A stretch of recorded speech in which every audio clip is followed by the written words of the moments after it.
Bonjour, bienvenue sur l'Argus.fr. On est au Mondial de l'Automobile 2018 sur le stand Toyota où on découvre la Corolla hybride en version Touring Sport. C'est la version break en première mondiale, donc un break compact qui va rivaliser avec les Peugeot 308 SW et les Renault Megane Estate. Cette Toyota Corolla break a vraiment un style marqué. On a une calandre ouvragée, on a une face avant qui a vraiment de la gueule. C'est fini l'époque des Toyota au style fade.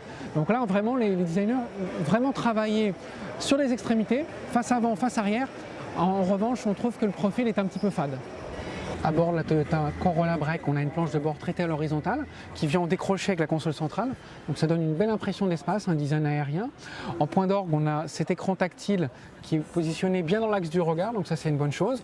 On a devant le conducteur ce qui pourrait paraître une dalle numérique, c'est pas tout à fait une dalle numérique. On a un afficheur central de bonne dimension et sur les côtés plutôt deux compteurs à aiguille classique, donc on aurait aimé une dalle complète. Bon, c'est un petit regret. Puis sinon après, au niveau de la finition, on a des revêtements moussés, des surpiqûres qui donnent un côté un petit peu sportif. Donc il y a un bel effort au niveau de la présentation. À l'arrière, on ne manque pas de place, on a suffisamment d'espace pour le toit. Bon, il ne faudra pas faire 1m80 parce que sinon ça sera plutôt gênant. Et puis au niveau de l'espace aux jambes, on a un bel empattement, donc ça c'est très bien. En revanche, ce qu'on regrettera, c'est qu'au moment de l'accès à bord, vous le voyez ici, on a la tête dans le pavillon, donc il ne faudra pas se cogner la tête en montant et en descendant de voiture. C'est ce qu'on a déjà trouvé dans le Toyota CHR parce qu'ils ont la même plateforme. Donc ça, les lignes extérieures sont belles. À l'intérieur, il y a un petit souci quand on rentre. Ça, s'ils avaient pu le corriger, ça aurait été une bonne chose. Alors, ce break Toyota Corolla a une longueur de 4,65 m. Pour mémoire, la berline fait 4,37 m. On a un beau volume de coffre qui fait 600 litres. On a également un double plancher avec un compartiment profond. Là, c'est pour mettre la roue de secours, mais si on ne la met pas, on aura davantage de volume. Cache-bagages en rouleur.